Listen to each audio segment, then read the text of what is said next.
The story you are about to hear is true. Only the names have been changed to protect the innocent. Fatima Cigarettes, best of all long cigarettes, brings you Dragnet.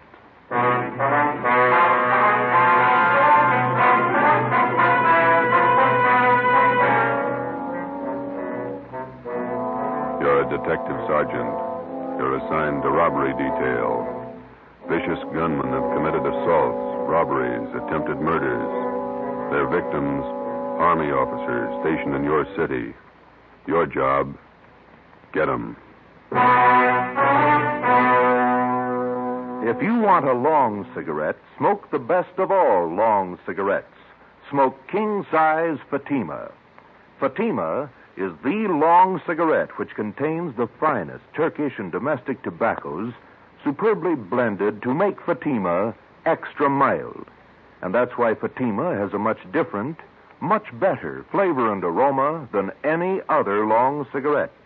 That's why Fatima has more than doubled its smokers coast to coast. So, enjoy Fatima, the best of all long cigarettes. It's wise to smoke extra mild. Fatima. It's wise to smoke extra mild Fatima.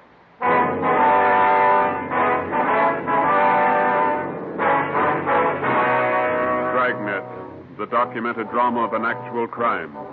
For the next 30 minutes, in cooperation with the Los Angeles Police Department, you will travel step by step on the side of the law through an actual case from official police files. From beginning to end, from crime to punishment, Dragnet is the story of your police force in action. It was Wednesday, February 3rd. It was cold in Los Angeles. We were working the night watch out of robbery detail. My partner's Ben Romero. The boss is Thad Brown, chief of detectives. My name's Friday. It was 1:45 a.m. when we got to Highland Park Division. Booking desk. Hi, Shepard. Oh, hi, Friday, Ben. Hi. Brings you out here. We've got one to book, Shep. You want to do the honor? Okay. Just a minute. I want to sharpen this pencil. Right. All right, Jackson. Take it easy. Yeah. Relax, huh? Jerks. Okay. Now, let me get a new form in the machine. What's your name? Roy Jackson. Address? 414 Alabama Street. Age? 23. Location of arrest? 1730 West Hill, the old Ranger Tavern. Ranger Tavern. Time of arrest? 11:25 p.m. Charge? Suspicion 211 PC. PC. Come on. Let's get this over with. Hey, you got lots of time. Let's check your property. All right, Jackson, everything out of your pockets. Put them on the desk.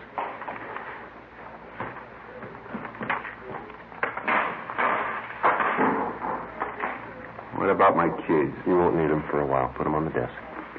There. Oh, you forgot your watch. Take it off. All right. Yeah, that ring, too. Yeah. That everything? I'll shake him down. Yeah, that's everything. Okay, let me list it here. 1 brown man's wallet. Contents. I'll call them off to you, huh? Okay. 1 black pocket comb. Pocket comb. You got that? 1 keychain and ring with 2 5 keys. Good luck charm on it. 5 keys. Good luck, chum, yeah. Let's see, there's $11.63 in cash. 11.63. 1 man's wristwatch, Waltham. 1 man's ring. You got that? Yeah. Yellow metal, the ring. Ring. And a white stone. Yeah, It's a diamond ring. That's gold. 1 man's fountain pen. Fountain pen. That's it. Yeah, okay. Now, just put all the stuff in the envelope.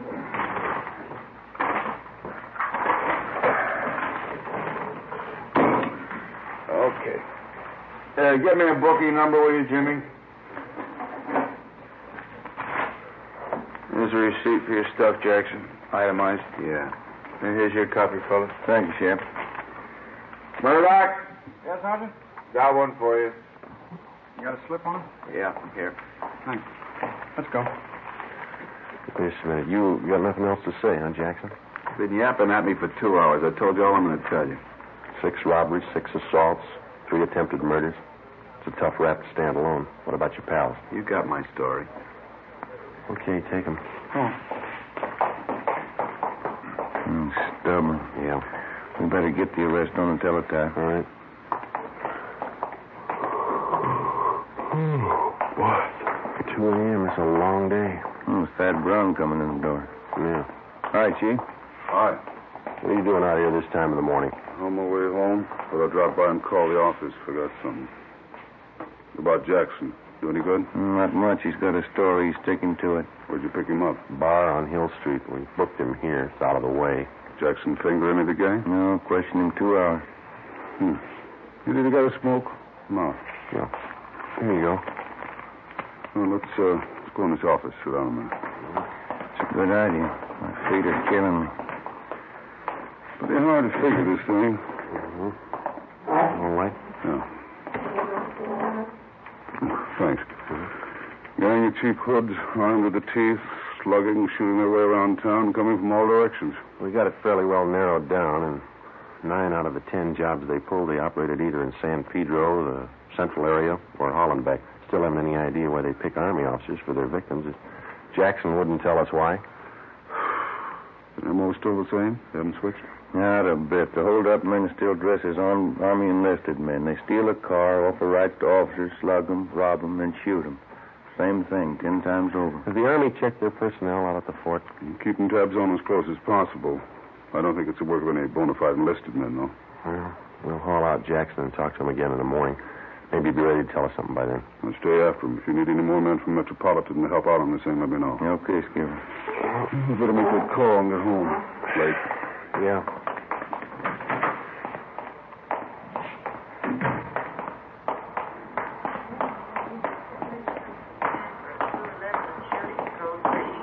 Attention, all units, code 3. What was it, code 3, Chef? 31st and Stafford, 211 and shooting. Chief Brown, Ben, and I got to the scene at 2:20 a.m. An ambulance was already there, along with 2 cruiser cars and a half a dozen curious onlookers. Lying face down on the dirt road about 15 feet off Stanford Avenue was a man dressed in an Army officer's uniform. He wore first lieutenant bars. His blouse had been half ripped off, and the side of his face was bruised and swollen.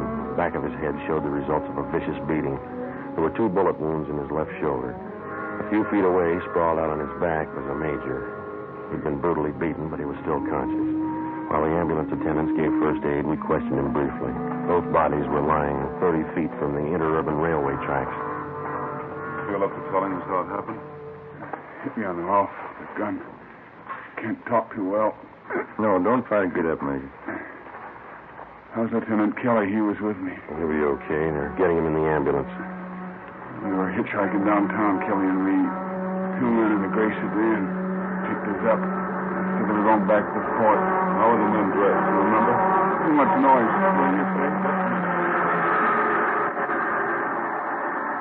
What was that? The PE train going by. Now, can you tell us about it? Enlisted men. One is a tech sergeant, another private. He said they'd drive us back to the fort in a gray sedan Pontiac. Excuse me, Sergeant. Oh, sure. I'll have to take care of those face wounds. You can go ahead. Okay. Did you see the license number on their car? Too dark now. Gray sedan. Pulled guns, stopped the car here.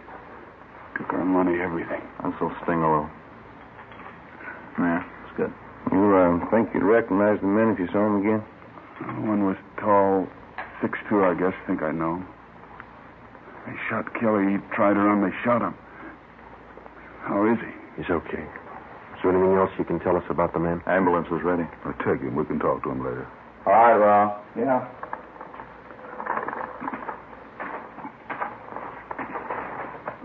All right, easy. Okay, let's go. better. They sure like to cut him up, don't they? Pretty good set of footprints over there. Tire impressions. Better call the crime lab. Yeah. 2 men in a gray sedan. How does that match up? Same M.O., Army officers. The gunman was tall. Mean anything to you? Well, most of the other victims gave us that description. Either the same tall guy who works most of the jobs, or he's got a twin brother. The stats office make a run on the description for you? 4 different times. Nothing yet. I better get this new information on the air right away. Yeah. We steal a different car for every job, and the morning after we find the car, usually clean, no print. This thing doesn't add up in my book. Army officers aren't loaded with... I said Army officers aren't loaded with dough. These punks are after something else besides money. What do you mean? Well, for every dollar they steal, they break a bone. How does that shape up to you? You think they like to draw blood? I think so. I think they're pointing for murder. What's the motive, Chief? Oh, forget the motives. I don't care what their reason is. Somebody's robbing and shooting. It's our job to stop them. That's the trouble with motives. How do you mean? They always show up after the murder. 2:40 a.m. The crime lab crew arrived and went to work searching the area for evidence and taking casts of the footprints and tire impressions. The chief of detectives, Ben, and I drove back to Georgia Street Receiving Hospital in time to watch the doctor remove 2 .38 caliber slugs from the shoulder of one of the victims. From his ID bracelet, he was identified as Harold Kelly, 1st Lieutenant Signal Corps, U.S. Army. The other victim was Major Richard Farmer, Signal Corps. I initialed the slugs for evidence, and then we drove back to the crime lab and dropped them off. The next morning, before they were transferred to a military hospital for further treatment, we talked with Lieutenant Kelly and Major Farmer and filled out a robbery report and one for crime against person. At 5 minutes past 10, we checked back into robbery detail. Better see if we can get a stenographer in here. There's a lot of paperwork to catch up on. Yeah, I'm going to have to learn short. Mel, Joe? Yeah, Ed? Come in a minute, will you? Right. They picked up a gray sedan using that job last night. Where? Out on Laguna, about a block from Echo Park. They find anything? Nothing. The boys from Leighton Fingerprints called just before you came in. They dusted the car inside out. No luck. That Roy Jackson we picked up last night. Has homicide got the stakeout on his apartment? Yeah, Fremont and Tetrick. Nothing yet. What'd you find out at the hospital this morning? Well, we talked to Lieutenant Kelly and that Major Farmer again. Oh, they're still in bad shape. You have anything to add? No. We got their crime reports and a list of the property taken, gave it to the pawn shop detail to put on the stolen property list. What are the hold-up men doing with all the stuff they grabbed? Watches, cigarette cases, men's jewelry? It's all on the stolen property list. Pawn shops have been alerted. It's not showing up. Robbery, Walker. Yeah, just a minute. You, Joe. Oh, thank you. Friday. Kelly. Yeah. We'll meet it. Bye. Lee Jones. He just ran a make on the 2 slugs they took out of the lieutenant's shoulder. Yeah? They came from the same gun that wounded 4 of the other victims. Figures. How about the footprint casts they took out there last night? No, it didn't work out. Lee said he tried matching them up with that set of prints we came across on that job Sunday. There's no match. All right, G. Bad. Sit down. Thanks. You fellow men yet, Walker? Not yet. Just going over last night's case. What do you got? Walker and I were talking over this morning before you 2 checked in about these hitchhike bandit jobs. Yeah. We tried everything short of a blockade to grab the hold-up men. It's obvious it's not working. How about the Army brass? They're doing all they can already. It's up to us. We're going to need more men and better coverage. What are you figuring on? System decoys planted around the city and every area these hitchhike bandits have been operating in. Going to take a lot of men, isn't it?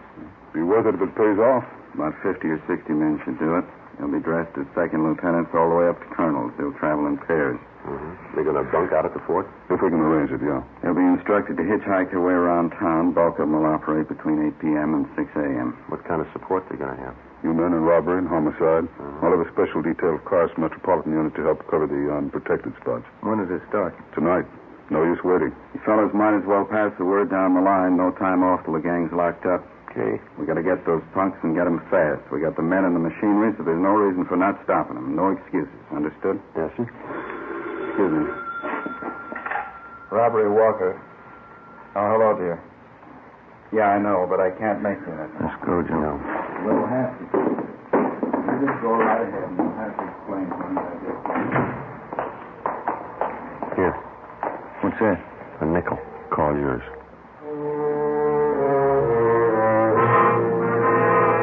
p.m. Thursday. With the permission victim is the commanding general, 6th Army, a total of 55 men dressed as Army officers spread out over the city to serve as decoys for the hitchhiked bandits. They were well armed, and they traveled in pairs.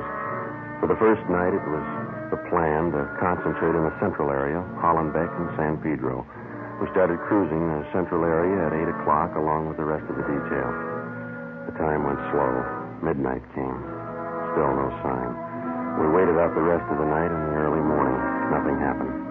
We figured on some action on the weekend. Friday, Saturday, Sunday, nothing happened.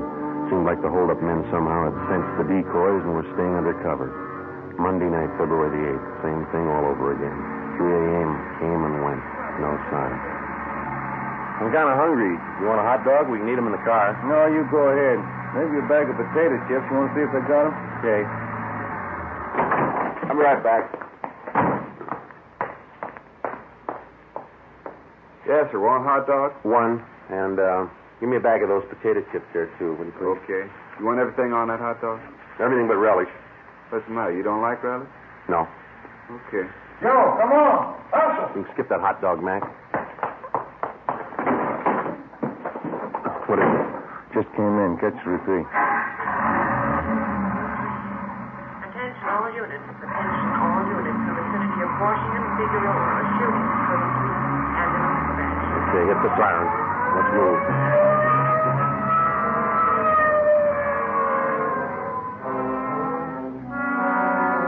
When we got to the scene, neither of the two victims were identified as police decoys. One of them had already been placed in the ambulance. Ben went over to talk to him. The second victim was still lying in the street, his chest riddled with bullet wounds. Two figures bent over him, an ambulance attendant and a priest. That heavenly Jerusalem where God shall wipe away the tears from your eyes, where there shall be no more sorrow, no more sickness, no more death, where you will live forever in possession of that happiness which the eye hath not seen nor the ear hath heard. Neither hath it entered into the heart of man what things God hath prepared for them that love him. Same set up, Joe. Hitchhike game. Yeah. Other victim can't help us much. How about this man? Now, wait a In minute. the name of the Father, and of the Son, and of the Holy Ghost.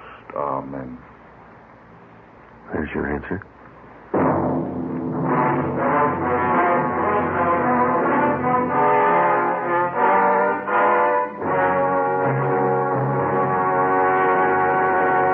You are listening to Dragnet, the case history of a police investigation presented in the public interest by Fatima Cigarettes.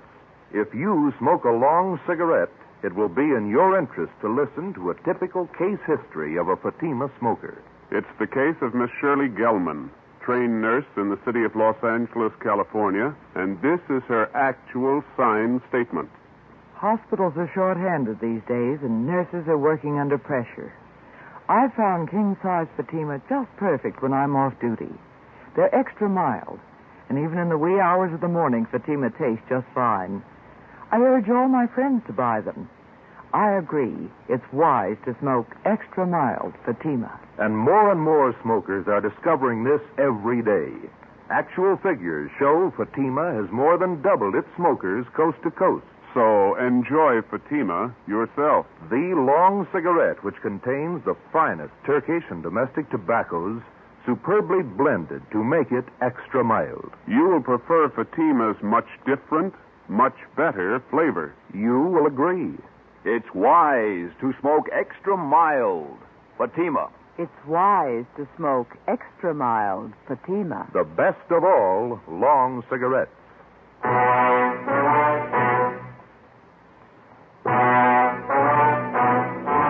Wednesday, February 10th. At the inquest, the murder victim was identified as Marine Corps Lieutenant Robert Paul Lawrence, age 24. The bullets removed from the body at autopsy were taken to the crime lab where the ballistics men ran them through. They were fired from the same gun used in the previous hold-up shootings by the hitchhike bandits.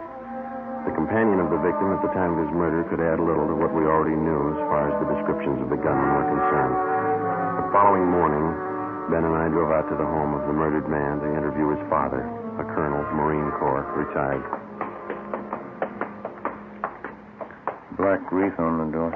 Yeah. It's a big house, isn't it? Mm-hmm.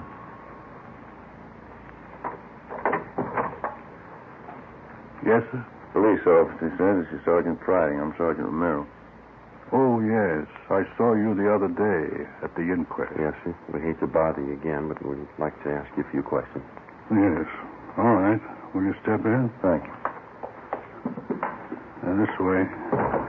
He was a small man, well-built, with thick snow-white hair combed straight back and a neat white mustache well-trimmed. He walked deliberately with his shoulders thrown back as he showed us into a large living room richly furnished. A picture of the Battle of Belleau Woods hung over the large fireplace. The rest of the pictures in the room were of famous Marine Corps officers. Now, gentlemen, how can I help you? It's about your son, Robert. We didn't want to bother you at the inquest. Yes. I guess I don't have to tell you. Bob's death was a blow. Yes, sir. He's been staying here with me from time to time since my wife died last year. House this big needs people. Just myself, the wife gone. Yes, sir. We'll only take a minute. You see, everything had been taken from your son, and we'd like to find out if you know what personal property he was carrying at the time he was... Well, I don't know. I guess he had the usual things, a few dollars, his wallet, St. Christopher medal, silver, this watch. Was the St. Christopher medal valuable? Oh, not too much, no, not monetarily. And that watch? Well, yes, that was worth something, a pocket watch. I gave it to Robert when he was commissioned at Quantico. That's his graduation picture on the mantel. Here. This is Robert. Yes, sir. Fine boy, Sergeant. Robert was a good Marine. You think you could describe the watch for us? Gold pocket watch. Cost quite a bit when I bought it for him. There's some engraving on the inside of the cover. What is it? Says, from an old Marine to a young one. Signed Dan. Anything else about it, sir? Very fine jewel. A friend of mine made the watch. It has small chimes inside, and when you push the lever on the side, it chimes the hour and nearest quarter hour. Very clever. Yes, sir, I see. As far as you know, then, those are all the valuables he had with him. Yes. All right, Colonel Lawrence. Thanks very much. Oh, you don't have to rush off. Can I fix you a cup of coffee? Stay a while, won't you? I'm sorry, Colonel. We have to get back to the office. Oh. Well, let me show you to the door. I hope I've been of some help to you. You're not feeling too well. It helped a lot, sir. Thank you. Thank you. Goodbye.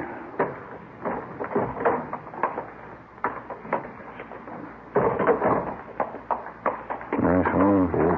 Beautiful furniture. Everything a man could want. Except the sun. For the next 6 days, we got nowhere. Both robbery and homicide details stayed at work on the case. The citywide decoy plan continued along with the extra night patrol of cruiser cars from the Metropolitan Division. Dozens of leads were received and tracked down. None of them paid off. We stayed on it, but despite all our work, in 1 week, the hitchhike bandits were credited with 16 car thefts, 8 actual holdups, and 3 more assaults with intent to commit murder. February 18th, 2 p.m. Ben and I were called to Captain Walker's office. Close the door, will you, Ben? Oh, yeah. What is it, Ed? Both of you know Burdick here, theft detail? Oh, yeah. sure. I am. You want to tell him what you just told me, Burdick? Yeah, I was just telling the captain. I was on night watch last night with Dragnet, and we picked up this guy for grand theft auto. Got him out in the bowling alley on Vermont. Yeah? Well, Resnick and I didn't think too much about it. We took him into Central and had him booked. Gave his name as Clyde Black. As I say, I didn't think too much about it. But on the way into work, I got to thinking. This fellow comes pretty close to the description of one of your hitchhike bandits. Yeah? Yeah, he's pretty tall, 6'2", dark hair, dark eyes. Pretty tough. He's still in jail? Still there. Anybody else talk to him besides you? Resnick and me, that's all. Here's the mug shot we got on him last night. Take a look. Let me see. It seems pretty close. You got a home address on him? Yeah, our place out on South Flower. Here's the number. Thanks. Oh, yeah, there was something else. Certainly kind of funny. What's that? When we booked the guy in last night, Yeah? in his back pocket, he had a St. Christopher medal.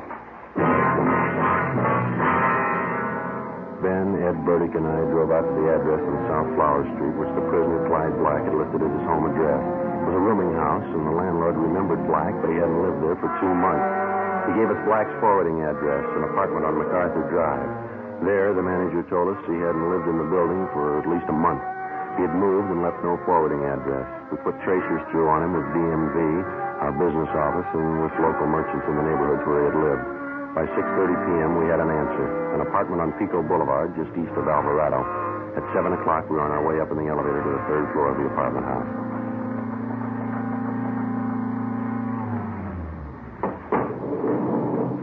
Number 307. Must be down this way. Come on. Pretty run-down place.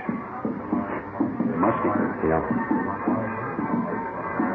This is it, 307. Somebody's in there. The apartments have back doors, Joe. You want me to cover it? Yeah, you better hustle. Right. Okay.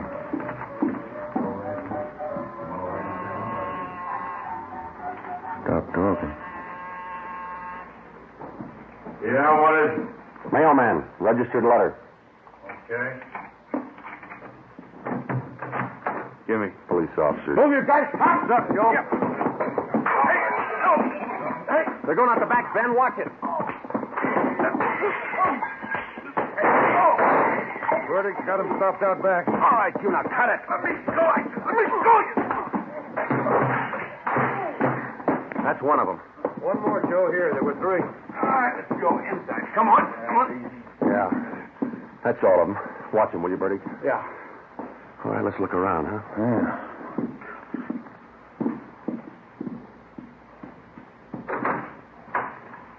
Take a look.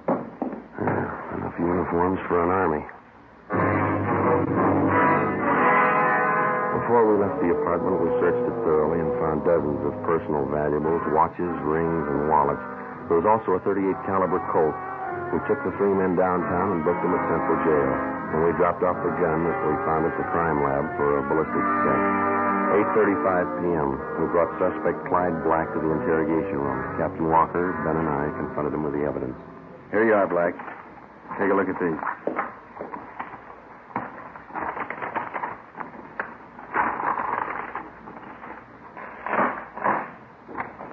Well?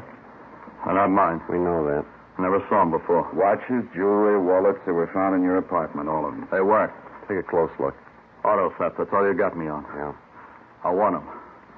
I won the stuff in the crap game. You must be lucky. Crap game, I tell you. That's how I got it, in the crap game. Why not do it easy, Black? Let's call a stenographer and get it over with. How much evidence do you want? I didn't do it. I get it. Interrogation room Friday. Yeah. All of them? Fine. Thank you. Your gun, Black. They checked it. I didn't do it. Your gun killed that Marine. Your prints are all over it. It was one of the other guys, Max. Max. It was him. Him and Johnny. You ready to dictate a statement? Put them on the file. Why me? You talk to Max. Talk to Johnny. Ed, hand me that, will you? Yeah. Here. Thanks. We got this watch out of your apartment, too, Black. Where'd you get this? Which? This one right here, the pocket watch. I don't know. Don't tell us you won it in the crap game. Not mine. I never saw it before. Beautiful watch. It's engraving on the inside cover. Yeah, look here. From an old Marine to a young one. It's not mine. Let me show you how it works. Push this lever here, see, on the side?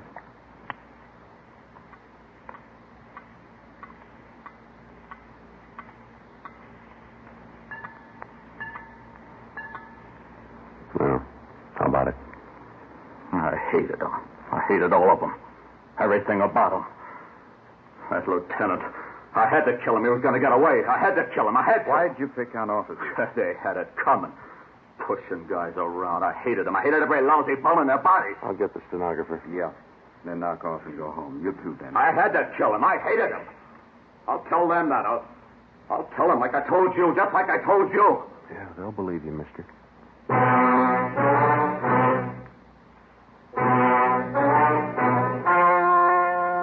The story you have just heard was true. Only the names were changed to protect the innocent. On June 17th, trial was held in Superior Court, Department 87, City and County of Los Angeles, State of California. In a moment, the results of that trial. It's amazing how many long cigarette smokers are changing to Fatima. Here is the actual report. From coast to coast, king-size Fatima has more than doubled its smokers. Yes, more and more smokers every day are discovering that Fatima is the best of all long cigarettes. Long cigarette smokers find Fatima has a much different, much better flavor and aroma. Long cigarette smokers find that Fatima is extra mild because it's the long cigarette which contains the finest Turkish and domestic tobaccos superbly blended to make it extra mild. So enjoy extra mild Fatima, best of all long cigarettes. It's wise to smoke extra mild Fatima. It's wise to smoke extra mild Fatima.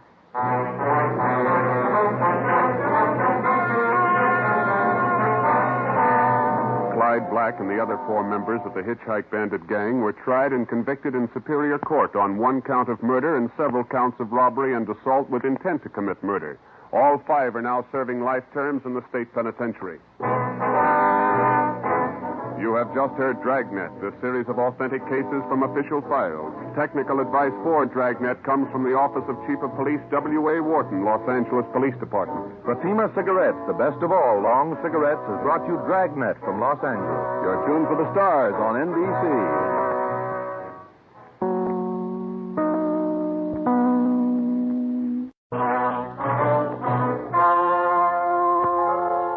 The story you are about to hear is true.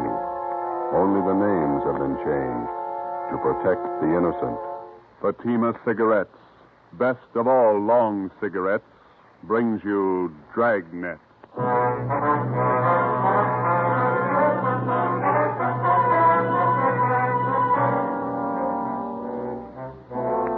You're a detective sergeant. You're assigned to accident investigation, felony detail. In the early hours of the morning, a woman pedestrian is struck down by a hit-and-run driver. Your job, find him. If you want a long cigarette, smoke the best of all long cigarettes. Smoke king-size Fatima. Fatima is the long cigarette which contains the finest Turkish and domestic tobaccos superbly blended to make Fatima extra mild. And that's why Fatima has a much different, much better flavor and aroma than any other long cigarette. That's why Fatima has more than doubled its smokers coast to coast. So, enjoy Fatima, the best of all long cigarettes. It's wise to smoke extra mild Fatima. It's wise to smoke extra mild Fatima.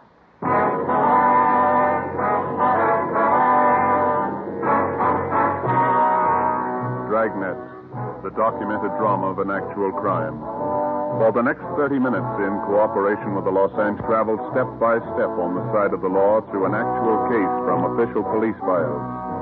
From beginning to end, from crime to punishment, Dragnet is the story of your police force in action.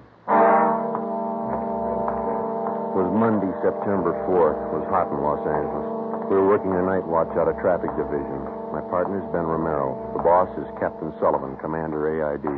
My name's Friday. It was 12:45 a.m. when I got to the second floor at 123 South Figueroa Street. Accident investigation. The Record Bureau. Hi, Wanda. Hi. Sergeant Romero come back with you? I got a phone message for him. Well, he's over Georgia Street. He'll be back in a couple of minutes. You got time to take a 15-7? Sure. I got some additional information on a hit-and-run felony. All right. Pretty warm up here, isn't it? Mm-hmm. There's coffee over there if you want it. No, thanks.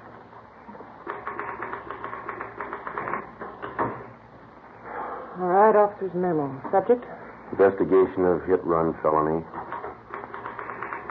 BR number 467923.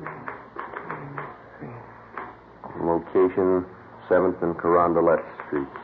Carondelet. Mm-hmm. September 3rd, 11:15 p.m. Division reporting, AID.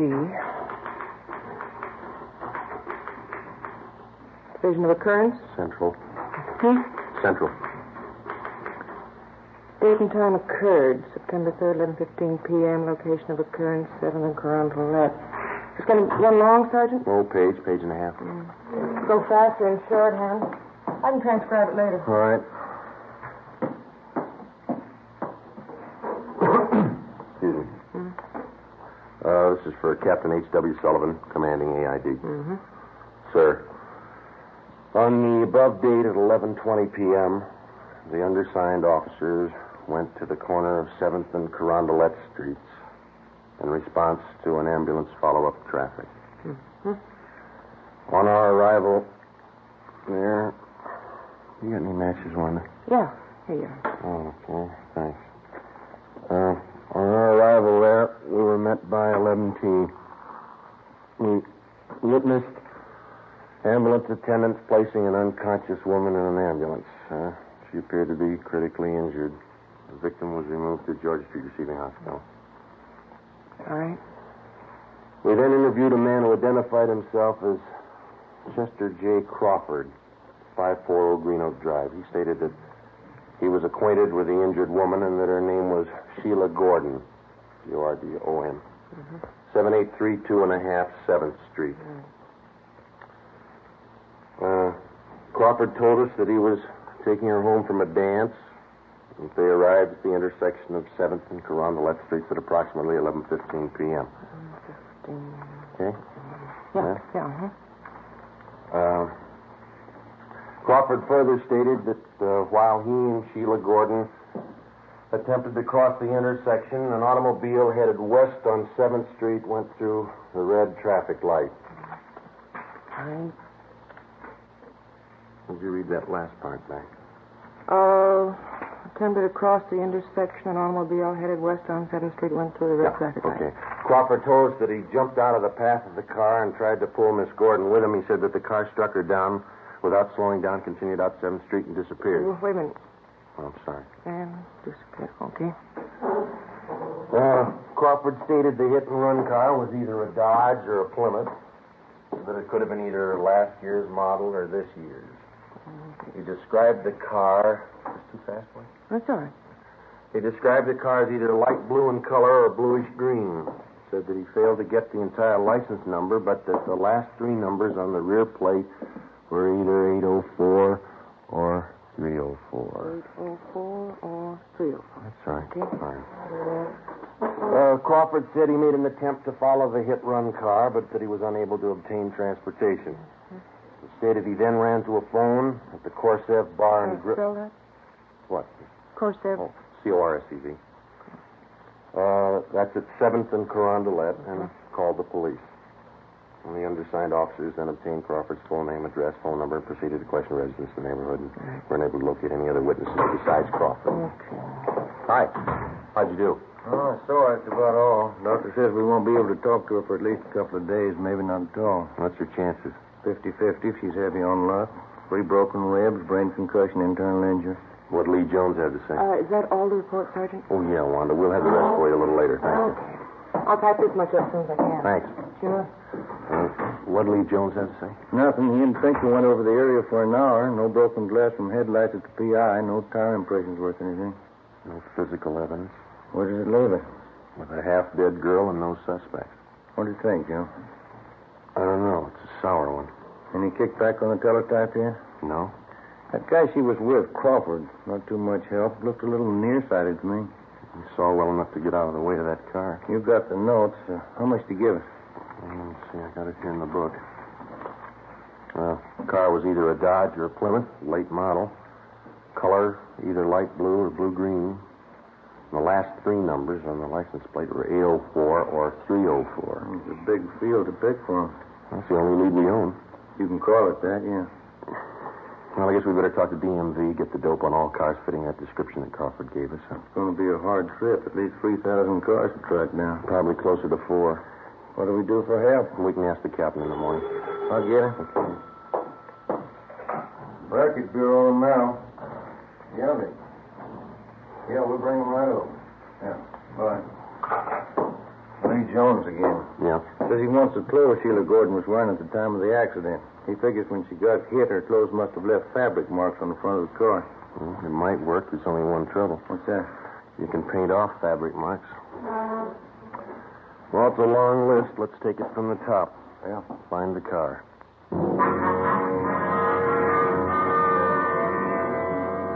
Tuesday, September the 5th. We called Mark Benson at DMV and asked for full information on all vehicles fitting the general description of the hit-run car. We went back and talked to the only witness to the hit-and-run, the victim's boyfriend, Chester Crawford. He could add nothing to what he had already told us. There was no response to the local teletype and the all points that were sent out the night before. Garages, auto repair, and paint shops throughout the city were also alerted. Meantime, at General Hospital, the victim, Sheila Gordon, was still close to death. The search for the hit-run car went on. 2 days passed. Thursday, September 7th. The information we requested from DMV was being checked out and compiled. Ben and I met with Captain Sullivan. That's the last of them, Skipper. All the cars in this area that fit the general description of the one we're after. You just get it? Yeah. How many cars did they list? 4,620. You more than you expected, eh? Yeah. No chance at all of narrowing it down? None that we can see, no. Terrific order. Well, we tried to figure it from every angle. Now we can do it 2 ways. Yeah? We keep the alert on for the hit-run car around the divisions, all the garages in town, the auto repair shops. In other words, we can wait it out. Maybe we'll get the guy, maybe not. Yeah? Or we can check out every one of the cars on this list and the registered owners. Well, the first way isn't going to do the job. We know that. 4,600 cars. How much help will you need? About 30, 40 men. How long? A couple of weeks, maybe more. All right. I think I can get them from Metro Division. When do you want to start? First thing tomorrow. Okay, I'll set it up. All right, Skipper. Hey, excuse me, Joe. There's a lady out here to see you. Okay, thanks. We'll check you in the morning, Skipper. Right. That's her over there. Thanks. My name's Friday, ma'am. This is Sergeant Romero. How do you do? I'm Dora Lytell, Sergeant. I'm Sheila Gordon's landlady, the girl in the accident. Yes, ma'am. And Mr. Crawford, he was with Sheila that night. He told me about you, and he said he thought you might be able to help. How do you mean? Well, it's a long story. See, when Sheila Gordon first came to live at my rooming house, she was a good girl like the rest. Lately, well, her being sick now and all, I don't like to say it. Yeah? Well, frankly, last few months before the accident, Sheila just went bad completely. I don't think I follow you, ma'am. Oh, you know, carousing, all kinds of men, visitors, had a different man in her apartment every night. Well, we're investigating a hit-run case, ma'am. Sheila gets out of the hospital. We could talk about her when she's sick like this, but when she's all right, I don't want her back in my rooming house. I'm afraid that's none of our business either, ma'am. But if you could talk to Sheila, persuade her to move from my house, I don't want any wrangle with the rental board again. Couldn't you talk to her? Besides, there's nothing we can do, ma'am. You better talk to her yourself. There'll just be another row like the last time. Shameless woman. I don't want Sheila Gordon back in my house. I'll go to that hospital myself and tell her. She's a pretty sick girl. It's not my fault. Go right over to that hospital and tell her what I think of her. She's hurt pretty bad. So am I. She's hurt me. What's the difference? You haven't been run over by a car.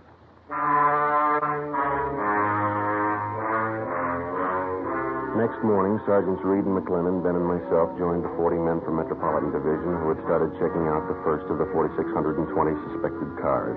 The detail was broken down into teams, and each team was handed a list containing the names of 100 registered car owners. It was a long job and a dull one. Dozens of people weren't at home when we called. We had to rig up a system of checkbacks for each one of these. Some cars had changed hands 2 and 3 times. That meant more checking. By the end of the second week, we'd gone through more than half of the 4,600 names on the list. By the end of the fourth week, we had less than 1,000 to go. At the General Hospital, the victim, Sheila Gordon, was pronounced out of danger and recovering. We questioned her, but all she could tell us was that she thought the hit-and-run car was a dark color. The search went on. Monday, October 6th, Ben and I spent a 10-hour day checking a list of car owners south of town. It was 6:35 p.m. when we got back to the office.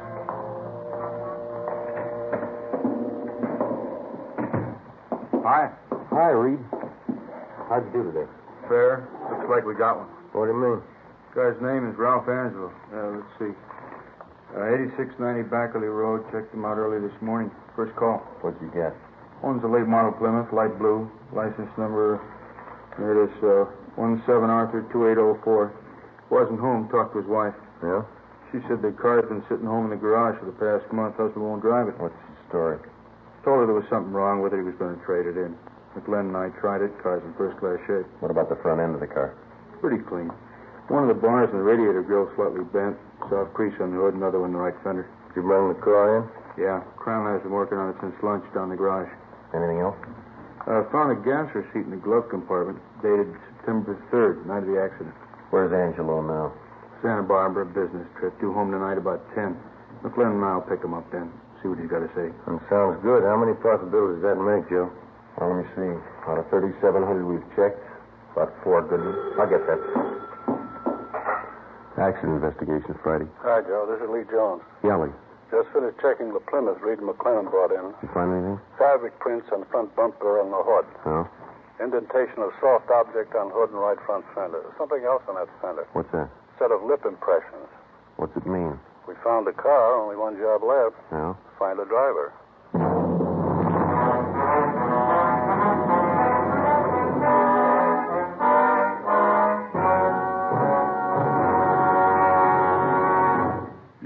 listening to Dragnet, the case history of a police investigation presented in the public interest by Fatima Cigarettes. If you smoke a long cigarette, it will be in your interest to listen to a typical case history of a Fatima smoker. It's the case of attorney R. Michael Charters, member of the New York Bar, and this is his actual signed statement.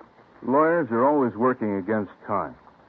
Long hours mean smoking more, and that's why I prefer extra mild Fatimas. I recommend them to anyone who likes a king-size cigarette. In my opinion, it's wise to smoke extra mild Fatima. And more smokers are discovering this every day. Actual figures show Fatima has more than doubled its smokers coast to coast. So enjoy Fatima yourself. The long cigarette, which contains the finest Turkish and domestic tobaccos, superbly blended to make it extra mild. You will prefer Fatima's much different, much better flavor. You will agree. It's wise to smoke extra mild Fatima. It's wise to smoke extra mild Fatima. The best of all long cigarettes.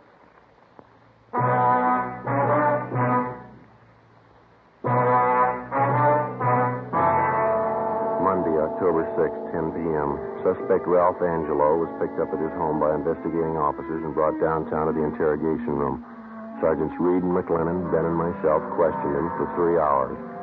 At 1:30 a.m., we took Angelo to the county jail where he was booked on suspicion of 501 vehicle code, hit and run felony.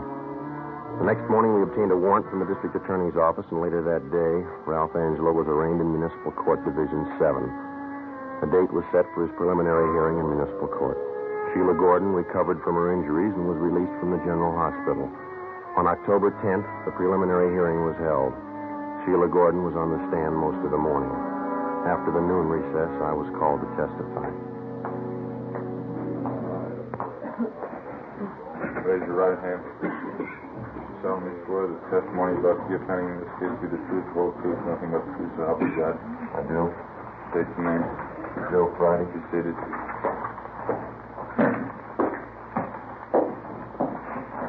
State your name, please. Joe Friday. Your address. 4656 Collis Avenue. Your occupation. I'm a police officer in and for the city of Los Angeles. Are you one of the investigating officers assigned to this case? I am. Did you have a conversation with the defendant regarding this case? I did. Where? In the traffic division at 123 South Figueroa Street. Who's present? The defendant, Sergeants McLennan, Reed, Romero, and myself. Were the statements made by the defendant free and voluntary? They were. Was there any promise of immunity or reward of the use of force or violence induced in the next statement? No, there was not. You tell the court the extent of the conversation at that time. Well, first of all, I asked him if he was the registered owner of a 1948 Plymouth automobile, California license number 17 Arthur 2804. He admitted that he was. And then I asked him if he was driving that car on the night of September 3rd. He said he was, but that he did not drive anywhere near the location of the hit-and-run felony that night at 7th and Carondelet Street. Did the defendant tell you where he drove his car that night? No, sir. You asked the defendant where he drove his car that night of September 3rd? Yes, I did. And what did he answer? Well, he said, none of your business. Did you persist in this line of questioning? Yes, I did. The defendant continued to refuse to give you the information? That's right. Did the defendant state where he was on the night of September 3rd, between 10 p.m. and midnight? He refused to tell us. You advised the defendant at that time that his car had been impounded for investigation? That's right. Did you advise him that several points of incriminating evidence had been found in the car? Yes, we did. And what did he say in answer? Well, he said, you can't prove a thing. I wasn't near the place. You can't prove a thing. Was that the extent of the conversation between you and the defendant? It was. Thank you, that's all. Counsel for defense? No questions, Your Honor. Leland Jones, come stand.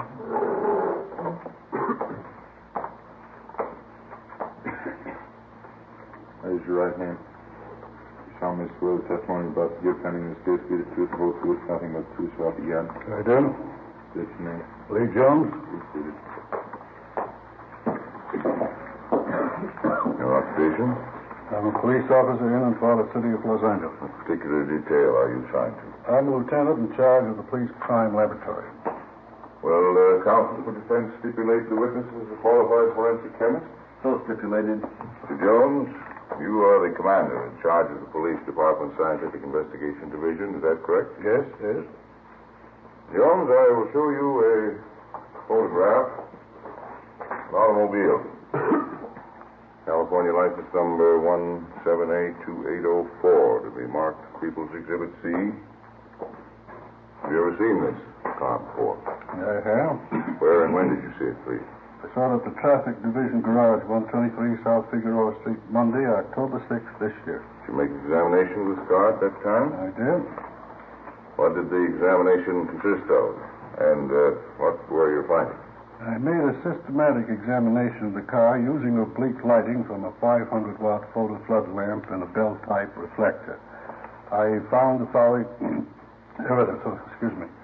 On the front bumper of the car, I found fabric marks consisting of 51 threads to the inch.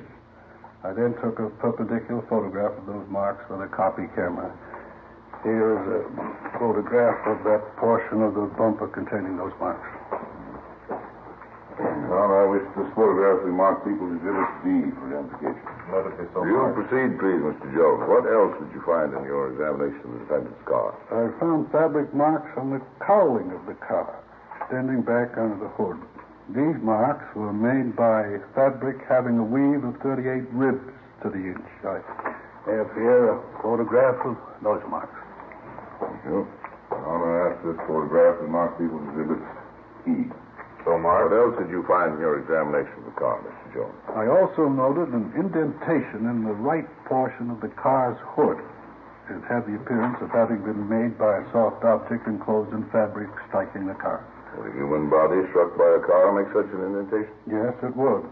Here's a photograph I took of that indentation on the defendant's car. I'll ask this photograph to mark as People's Exhibit F. So marked. All right, continue, Mr. Jones. On the top of the right-hand fender of the car, I found a lip imprint in red lipstick. I lifted that print with a piece of cellophane tape, then placed the tape on a plain white card, which I have right here with me. Thank you. Ask this card to mark People's Exhibit G. So marked. Now, Mr. Jones, these pieces of evidence which you found on the defendant's car, did you compare them with other objects? I did. Will you please state what comparisons you made and your findings? Well, in the first place, I find that the fabric marks in People's Exhibit C, taken from the bumper of the car, has the same count per inch as the stockings worn by the victim, Sheila Gordon.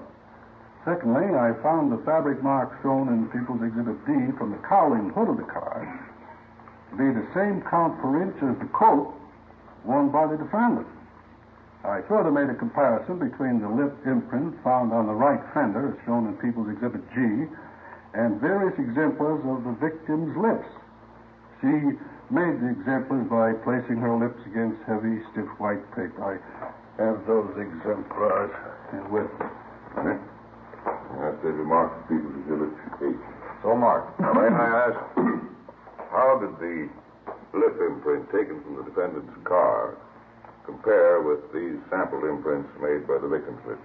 I found that there were 17 points of similarity between the two. These points of similarity consist of various small lines or wrinkles which match identically, as may be seen in the photograph. Jones, do you have an opinion as to the origin of the lip imprint on the defendant's car as shown in People's Exhibit G? I do. What is that opinion? It's my opinion that the lip imprint on the defendant's car, as shown in Exhibit G, was made by the lips of the victim, Sheila Gordon. Who is it? So, Mr. Jones, we recognize, of course, that you're a qualified forensic chemist. But are you going to set yourself up as an expert on women's lips, too? Well, I've done some research in that department, too. Mr. Jones, isn't it possible that any number of lip imprints made by different people would look exactly alike? No, it is not possible. There are no two things in the world exactly alike. There are no two sets of lip imprints alike. Well, anyone who's been around at all would know that. That's all, Mr. Jones. Thank you. Proceedings case, Your Honor. Counsel for the defense? We will not offer any defense at this time, Your Honor. It appears to me that a felony has been committed and reasonable cause to believe that the defendant committed it. The defendant will be held to answer in Superior Court. Tuesday, November 4th. Suspect Ralph Angelo was arraigned in Superior Court, Department 88. And the date of his trial was set for December 1st. During the weeks preceding the set of the trial, we worked with Lee Jones and the District Attorney's Office preparing the case against Ralph Angelo. 2 days before the trial opened, we had a visit from one of the men from the DA's office, process server. Hi, Bert. Hi. We got trouble. Yeah? Sheila Gordon's disappeared.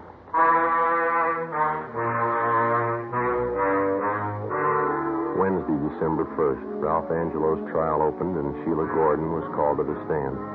She failed to appear. We checked her few known friends in the city. They couldn't help. She had disappeared from her new address and taken everything with her. A bench warrant was issued by Superior Court for Sheila Gordon. The Deputy District Attorney succeeded in having the court grant a delay in order to find the missing girl, in this case, the complaining witness. Meantime, we got out a local broadcast and an APB. We got missing persons detail to help out in the search. Still no sign. Ralph Angelo's lawyer asked the court for dismissal of the hit-and-run felony case because of Sheila Gordon's failure to appear. On December the 8th, the court ruled on the motion.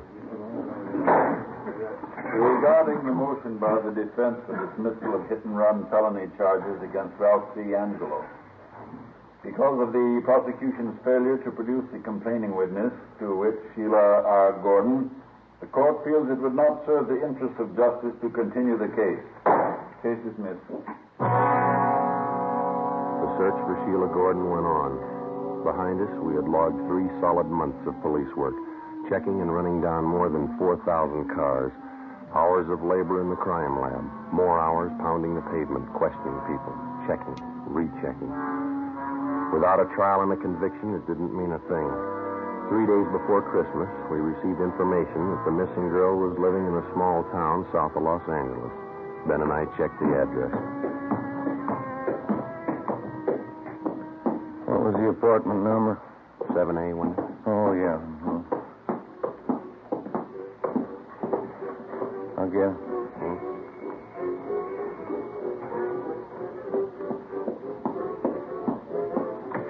Yeah? Oh, you two. Come in. Sit down. Make yourself at home. I'm sorry the place is such a mess. A little party earlier tonight. It's messed up. What about the trial? Why didn't she show? Come on, sit down. See, I'll tell you what. I'll freshen up a little, put on some makeup. What about the trial? I didn't have anything against the guy. Didn't mean to run me down. You wouldn't happen to have a drink on you, would you? You know better than that. Why didn't you show up at the trial? I told you I didn't have anything against the guy. What was it, a payoff? Look, why don't we go out and get something, then we can come back and have a party. How much did he give you? $50. He was awful nice. You agreed not to show in court. I didn't have anything against the guy, that's all. Better get your coat. Why? That's what the court wants to know. You're taking me in. Why? Is there any law against forgiving? Yeah, when you get paid for it.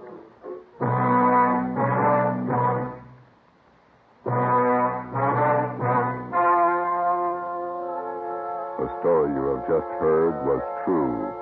Only the names were changed to protect the innocent. On February 3rd, trial was held in Superior Court, Department 88, City and County of Los Angeles, State of California. In a moment, the results of that trial. It's amazing how many long cigarette smokers are changing to Fatima.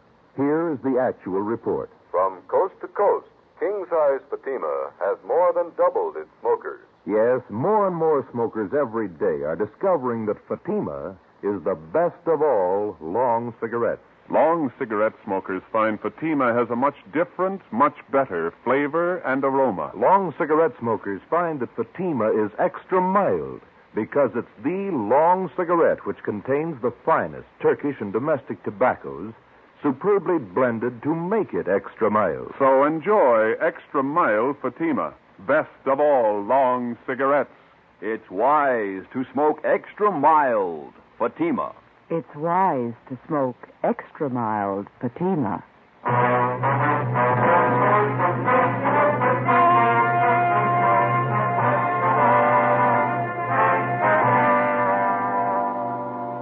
Sheila Gordon was returned to Los Angeles, and a new date was set for the trial of Ralph Angelo. Subsequently, he was tried and found guilty as charged. Angelo was also tried, along with Sheila Gordon, for compounding a felony. They were both convicted and received the sentence as prescribed by law. They are now serving their terms in the state penitentiary.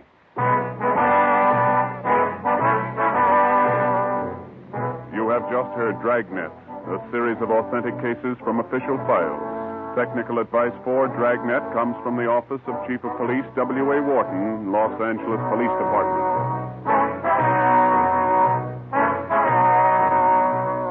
Fatima Cigarettes, the best of all long cigarettes, has brought you Dragnet from Los Angeles.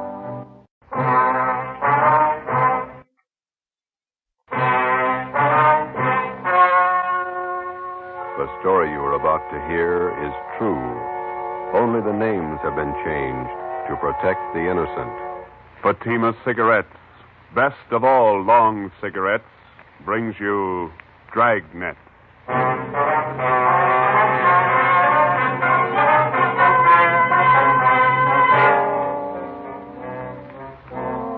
You're a detective sergeant. You're assigned to Bunko Fugitive Detail. You receive information an escaped criminal is hiding out in your city.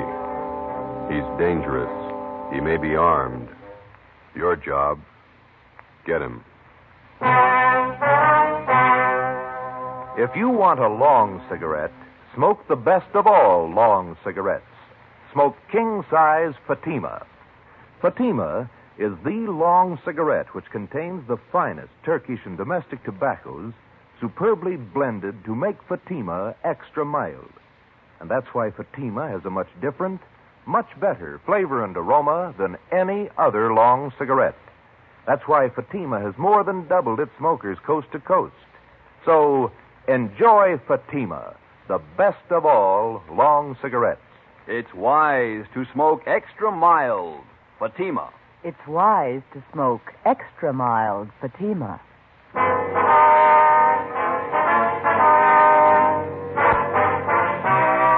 Dragnet, the documented drama of an actual crime. For the next 30 minutes, in cooperation with the Los Angeles Police Department, you will travel step by step on the side of the law through an actual case from official police files. From beginning to end, from crime to punishment, Dragnet is the story of your police force in action. It was Thursday, April 27th. It was warm in Los Angeles. We were working a night watch out of Bunko Fugitive Detail. My partner's Ben Romero. The boss is Blaine Steed, captain of Bunko Fugitive. My name's Friday. I was on the way back from communications. It was 6:45 p.m. when I got to room 38, squad room. Hi. How are you? How about some dinner? Well, we got one to check out first. Here's the teletype. Skipper just brought it in. Thanks. From San Rafael, huh? Pick up and hold for this department one Alfred Garvey. Wanted for suspicion, forgery, robbery. This man poses as a fingerprint expert from San Rafael Police Department. Here's his mug pulled from the record bureau. Mm-hmm. We're informed Garvey is registered at the Fair Deal Hotel, your city. Where's that? Over near First and Broadway. Please advise us on his arrest, and officers will arrive with warrant signed. Chief Police Frank Kelly, San Rafael, California. Shouldn't take long to pick him up. All right, we can eat later, I guess. Hi. Hi, Max. What are you doing around? I thought you took off on vacation. I am. Just came back to pick up some stuff in my locker. Soft touch. Sure. Listen, White's got the car there. Are you guys going anywhere near North Main and Daly? Yeah, we're going to leave right now. Oh, okay. Let me grab my coat. All right. You live out near Highland Park, don't you, Mac? Yeah. Wife took the kids shopping in the car this afternoon. Had to get them shoes for our vacation. Kids sure scuff up the toes in a hurry. All right, you all set? Let's go. Where are you going on your vacation? Big Bear. We're going to stay the whole 3 weeks. The in-laws own a cabin up there. They even pay the utilities for it. Pretty nice. Only one trouble. What's that? They're coming with us. Oh. Where'd you park? In the captain's stall. All right.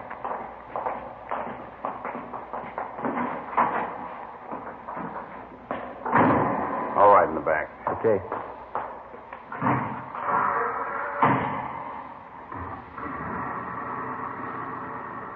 You two still working on that Valley case? No, we washed it up Monday. What's this one? Teletype from San Rafael. And what some guy picked up. Here's a mugshot. Who's Richards going to work with while he's gone, Mac? I don't know. What's the crowd up ahead? Oh, yeah. Shriners Convention. I forgot they were having a parade tonight. You better stay over to one side. I think we can get through all right. Watch those kids there. Yeah, there we go. That's the place up ahead, isn't it? Fair deal, yeah. We got to stop by this hotel a minute, Max. You want to wait here? I'll come in.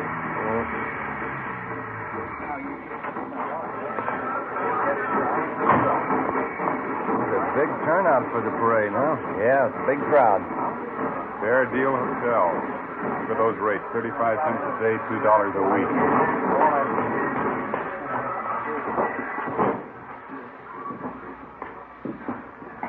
Yes, sir. Can I help you? Police officers, would you look at this picture, please? All right. Maybe registered as Alfred Garvey. Garvey sure came in yesterday. The picture makes him look old. Is he in now? Well, let's see. Garvey, room 307. The key's gone. He must be in. Thank you. Yes, sir. Elevator's down there at the end of the hall. Okay. The elevator's in use.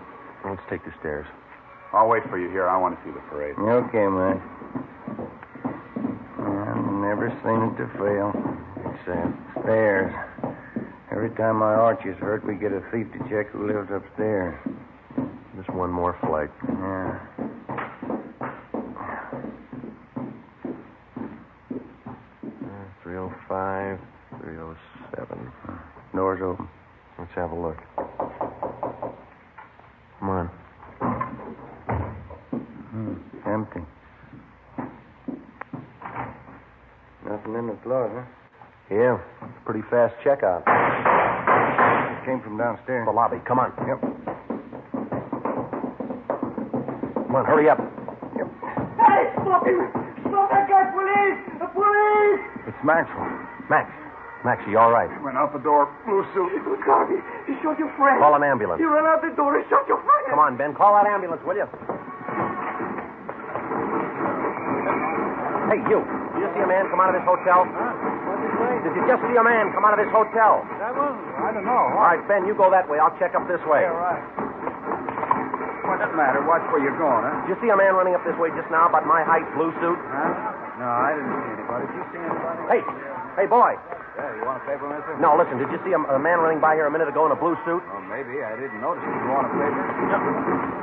I'm sorry. Sorry, lady. Ben, over here. Did you spot him? No, we're going to need help. Right, come on.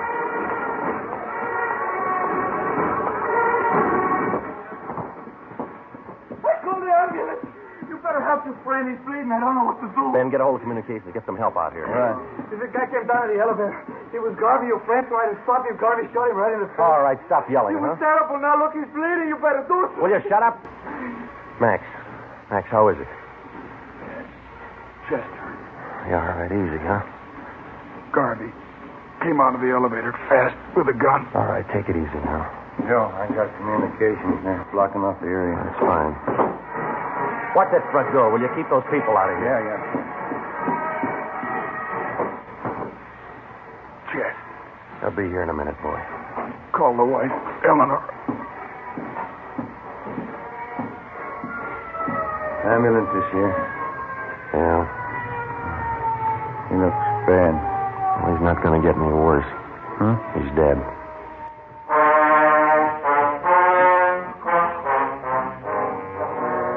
The name on the personnel report said John Warren Maxwell, Sergeant, Los Angeles Police Department, badge number 10377. Nearest living relative, wife, Eleanor Jean Maxwell. Dependents, John Maxwell, Jr., 6 years. Deborah Lee Maxwell, 2 years. Death in line of duty, April 27th, 7:15 p.m. John Maxwell's body was removed from Georgia Street to the county morgue.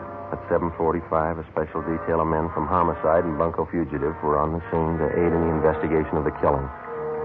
The neighborhood where the Fairdale Hotel was located was covered for a half mile around. By 9 o'clock, the parade was over and the area was cleared. We had a single lead to work with. In checking out the different taxicab stands in the neighborhood, we found out that 3 separate fares had been picked up within 2 blocks of the hotel 4 minutes after the shooting. Ben and I went to the offices of the taxicab company. The cabs in question were called in and the way bills were checked. The times of the 3 different trips were listed, and so was the address of each destination. We copied down the addresses and then interviewed the drivers. We're going to give each one of you half a dozen pictures. Like to see if you can identify any of them as passengers you picked up tonight near the Fair Deal Hotel. All right, here you go. Here you are. 4, 5, 6. Check them carefully, please. Here are yours right here. Take a good look at each one of them. Okay, thanks. Now, fellas, take your time. Look them all over real good before you make up your mind.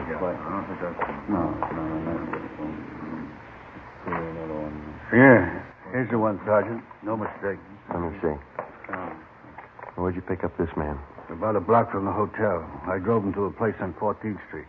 Same address on the way bill. Ben? Yeah? Alfred Garvey. Ben and I, along with Ricketts and Chandler from Homicide, drove out to the 14th Street address. It's another small transient hotel. The clerk on duty identified Garvey from his mug shot. He said the suspect had called at the hotel at about 7:45 that night and asked to see one of the guests, Mrs. Lorraine Thomas. The clerk said he told Garvey Mrs. Thomas was out, but she hadn't been there for 4 days. Ricketts and Chandler went on stakeout in the lobby of the hotel, and Ben and I went up to the second floor to stake out Mrs. Thomas's room. Friday, 11:25 a.m. Lorraine Thomas returned to the hotel and was taken into custody. We took her to Homicide and questioned her for more than an hour. She admitted that she was acquainted with Garvey, but that's all. 1 o'clock. We went to Clifton's cafeteria for lunch. Here, take this tray. Thanks. Silverware? You get here a little earlier, you wouldn't get this. Look at that lineman. You were the first one he ran to after the shooting. Well, Garvey doesn't have many friends in Los Angeles. Maybe that's why he looked me up. I'll have the mixed green salad, please. Kind of work this Garvey do, you know? He told me he was in the Merchant Marine. Coleslaw. Some of that potato salad, please. Do you know what he does in the Merchant Marine? He told me he's steward. French dressing, please. Do you know any of his friends in town? No, I don't. Rye bread. Can I have an extra butter, please? French roll. What kind do you want, Ben? Now, give me some of those biscuits. Thank you. Garvey usually stay at the Fair Deal Hotel when he's in town? I don't know. That split pea soup sure looks good, and we told you it's the police up north were looking for him. Yeah, I know you did. Like I told you, I've been out with him a few times. That's all I know about him. he must have introduced you to some of his friends. I'll have the prime ribs there. Rare. That piece there. How about it? Did you ever meet any of his friends? Yeah, 1 or 2. No gravy. Meatloaf, brown gravy. You remember any of the names of his friends? I just met him, that's all. I don't remember. Let me have a roast turkey. Go kind of heavy on that dressing, will you? Did you ever go out with any of them? No. Why do you think Garvey went to your hotel after the shooting? I don't know. Maybe he figured you'd hide him. I don't know why he should. He killed a man and headed straight for your place. Doesn't make you look too good. I can't help that. I like some of those string beans, please. Miss Thomas, you know it's going to go hard on you if you're holding back information on Garvey. I'm not. Why don't you take some of that summer squash, Joe? It's good for you. Well, I can't eat that much. When did you first meet Garvey? About 3 years ago, up in St. Helena. You might as well keep your nose clean. How do you mean? We're going to reach you, Miss Thomas. You might as well tell us all you know. Look, if Garvey's killing people, I don't want to have any more to do with him. We do. Now, where is he? I told you I don't know. Squash, please. You said you had a little boy, didn't you, Miss Thomas? Do we have to talk about it now? I thought we were going to have lunch. How old's your little boy? He's 7 years old. Where is he now?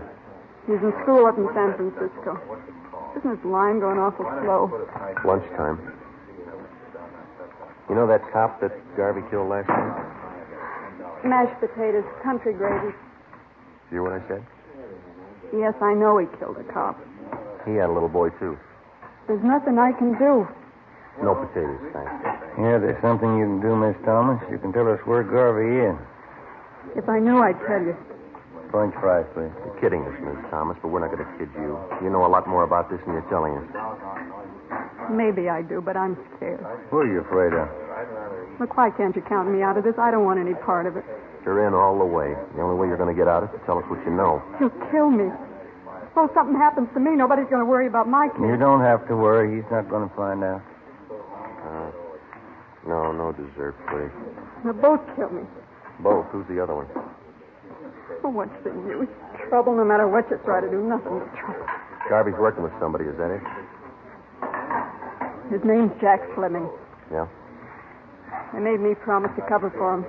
Give him a place to hide out whenever the heat was on. Then you know where they are. No, I don't, and that's the truth. Why do they need a place to hide out? You said Garvey killed a cop. What about Fleming? Hey, Joe, you better move along. Oh, I'm sorry. What about Fleming? They're going to post some jobs. All right, we can skip the dessert. Come on. I'll take the check for all of them. Let's go. What kind of jobs? Where? Hold up. Tomorrow night. Three Kings Liquor Store out in Wilshire. Let's sit down. They're both the same, Garvey and Fleming. They can't hold a gun without using it. Here's the table. You dropped your tray. I'll get you some more. Don't bother. I'm not hungry anymore.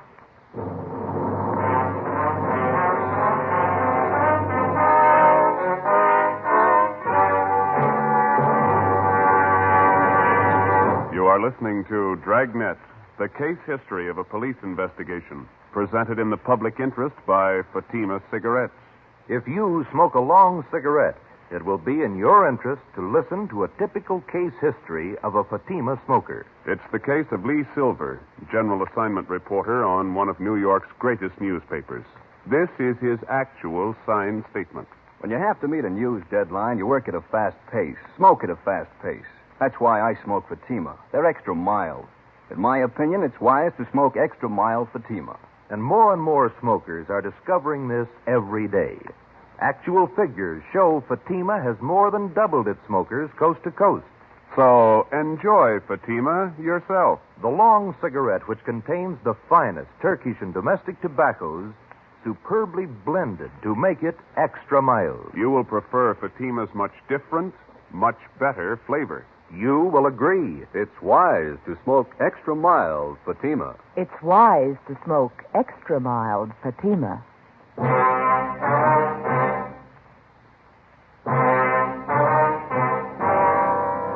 Saturday, April 29th.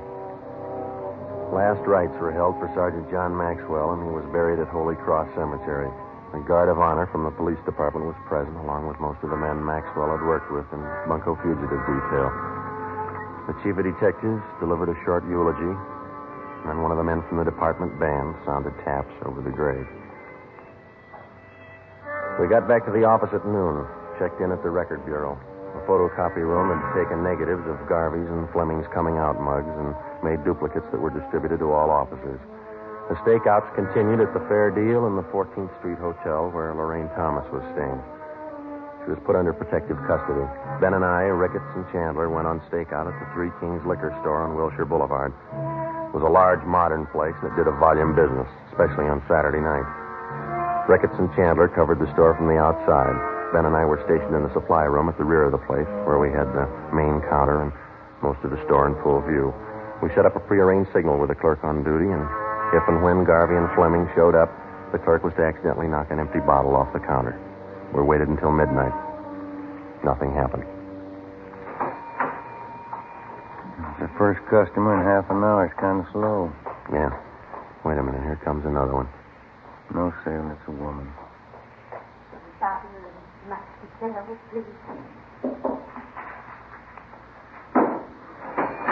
Clerk sure got the jitters. Well, I'll put in with him. Should go for a hamburger. What did you eat dinner? I wasn't very hungry then.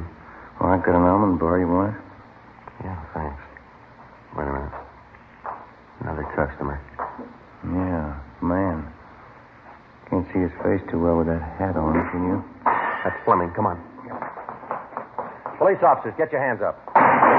Watch it, Joe. You're hitting. He's going out the front. Come on. Ricketts and Chandler stopped him. Yeah, he's down. Watch him. Get the gun. Yeah. Yeah, here it is. That's Fleming, all right. Ricketts, call an ambulance. What's the score? Looks like one in the shoulder and legs, too. What about Garvey? I don't know. What do you think? Fleming stopped all the slugs. Yeah. Let's ask him.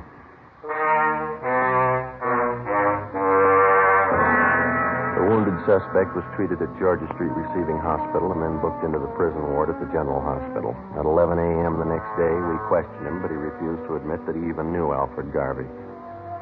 We re-questioned Fleming for the next 3 days with no results. The stakeouts continued. The search went on.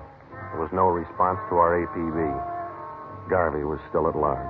As far as we were concerned, there was only one way to get directly to Garvey, and that was through Fleming. We called on Lorraine Thomas again and asked her that if she'd try to get some information on Fleming, try to get him to talk and to tell her where Garvey was. I'm not even sure if he knows where Garvey's hiding. He must have a good idea.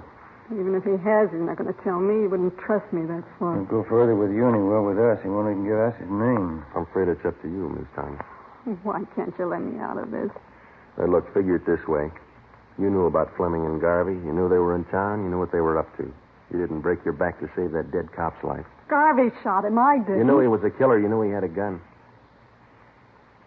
What do you want me to do?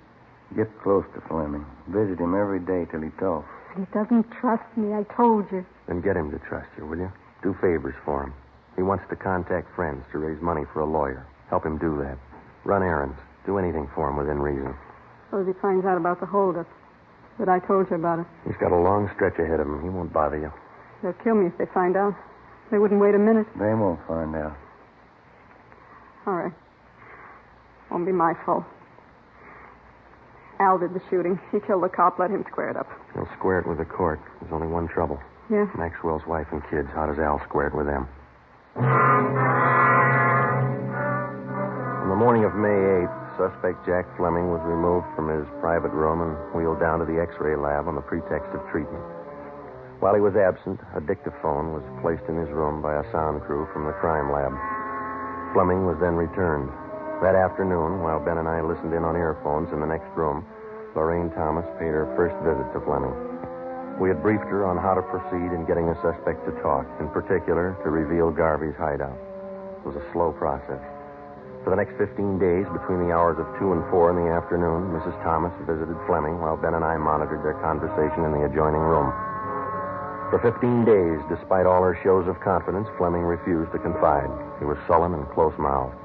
Some afternoons he would hardly speak to her. On the 16th day, his mood seemed to be improving. Here. Let me fix that pillow for you, Jack. There. Is that better? Yeah. That's good. Thanks. I got in touch with Dave and Johnny like they asked me to. Huh? What'd they say? Well, they said they could get you the money for the lawyer the day after tomorrow. And Dave said he might be over to see you tonight. Yeah. Oh, that's fine. Once I get a lawyer, I'll stop worrying. I stopped by Danelli's place, too. Pop Royce wasn't there. I'm going back tomorrow to see him. He ought to be able to help. You've been okay, Larry. I won't forget it. Oh, that's what friends are for. Jim, sure sorry you had to get it this way. Forget it. I can give it back where it came from. Say, I bought you some new magazines, a couple of candy bars. Well, put them over here near the bed, will you? Yeah, sure. Let me get them for you. There, Jack. See, I'll put them right here on this table. I'll bring you some more tomorrow. That's fine. You're going to try and see Pop Royce again tomorrow. Yeah, they Tell me you can be in around noon for sure. If I don't see him then, I'll keep trying till I do. Yeah, that's it. Oh, listen. There's something else. Sure, Jack. Come here.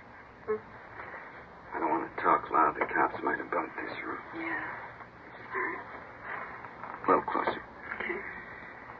Tonight, I want you to go to George's joint, the Blue Moon, down on South Flower. Yeah? And ask for George at the bar. He's usually around from 11 on. Uh-huh. Tell George you've seen me. He'll know it. Then tell him to take you to Al. Take me to Al. Yeah, Al Garvey. George knows the place. Yeah. Okay, Jack. And keep your mouth shut. Don't talk to anybody but George. He knows the place. All right, Jack. Go help you out. Well? Yeah. It's a long wait. Get paid. Let's go. 10:45 p.m. A detail of 3 cars followed Lorraine Thomas to the Blue Moon Tavern on South Flower Street. We parked down the block and watched her go in. At 15 minutes past 11, she came out with a small fat man in a dark blue suit. They got in a tan-colored coupe and drove south. The cruiser cars, using 3-way radio, tailed the coupe alternately out through the Echo Park area and then back to the starting point at the Blue Moon Tavern. Lorraine Thomas went back into the bar with a man and 20 minutes later came out, caught a taxi, and took it to her hotel on 14th Street. We drove back to the office. It was 5 minutes past 1 a.m. That's it? I get it. Munko fugitive, Friday. Lorraine Thomas, Sergeant. He showed me the place George did. Where? We drove past it. 1032 Alamo, apartment 3. Garvey there now? No. George said he's supposed to be there tomorrow in the afternoon, 5 o'clock. George said I'll have to go alone. Are they watching the place? I think so. Garvey's staying with another man. They got guns. You know where Garvey is now? George wouldn't tell me. We can't afford to tip our hand. How do we know Garvey will be there at 5 o'clock tomorrow? That's just it. We don't. May 9th, 3 p.m. An immediate stakeout was placed at the suspected hideout. A detail of 20 plainclothesmen began filtering into the neighborhood in the vicinity of 1032 Alamo Street. The 3-story apartment house at that address was checked thoroughly and then covered on all sides. Apartment 3 on the first floor was checked out, too. It was registered to a Thomas King, whom the manager identified as Alfred Garvey from his mugshot. To avoid pedestrian casualties, we toured the immediate vicinity between 3 and 4:30 that afternoon, advising residents and storekeepers to clear the street and stay inside. At 4:35 p.m., the men in the detail took up their assigned positions. We waited. Hold that light, will you? Yeah. Thanks. Awful lot of trouble for that punk Garvey. Be more trouble if he doesn't show. No such luck. Tan coupe coming down the street behind us. Same one we tailed last night. A girl driving. There's 2 guys with her. Yeah, Garvey's one of them. They're pulling up. Ready? Oh, wait a minute. All right, let's go.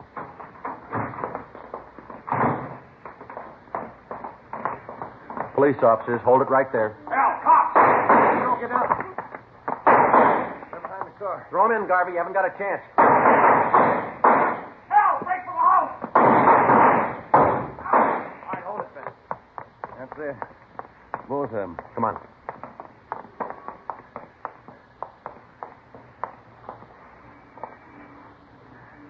Both dead. Garvey. The other guy. Rotten case. Rotten business.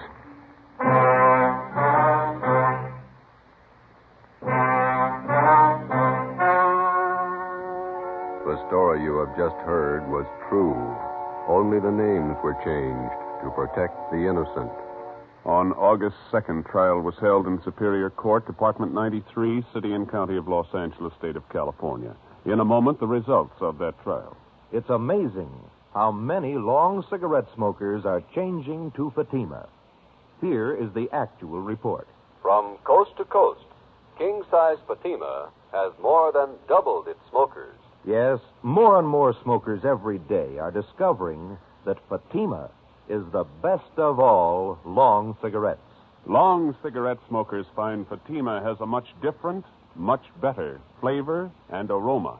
long cigarette smokers find that Fatima is extra mild because it's the long cigarette which contains the finest Turkish and domestic tobaccos superbly blended to make it extra mild. So enjoy extra mild Fatima. Best of all long cigarettes. It's wise to smoke extra mild Fatima. It's wise to smoke extra mild Fatima.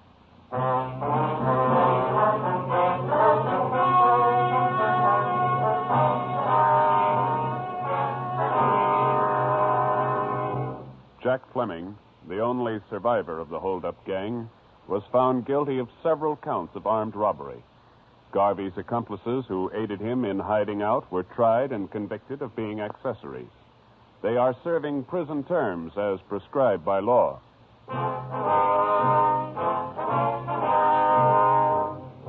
You have just heard Dragnet, a series of authentic cases from official files. Technical advice for Dragnet comes from the Office of Chief of Police W.A. Wharton, Los Angeles Police Department. Fatima Cigarettes, the best of all long cigarettes, has brought you Dragnet from Los Angeles.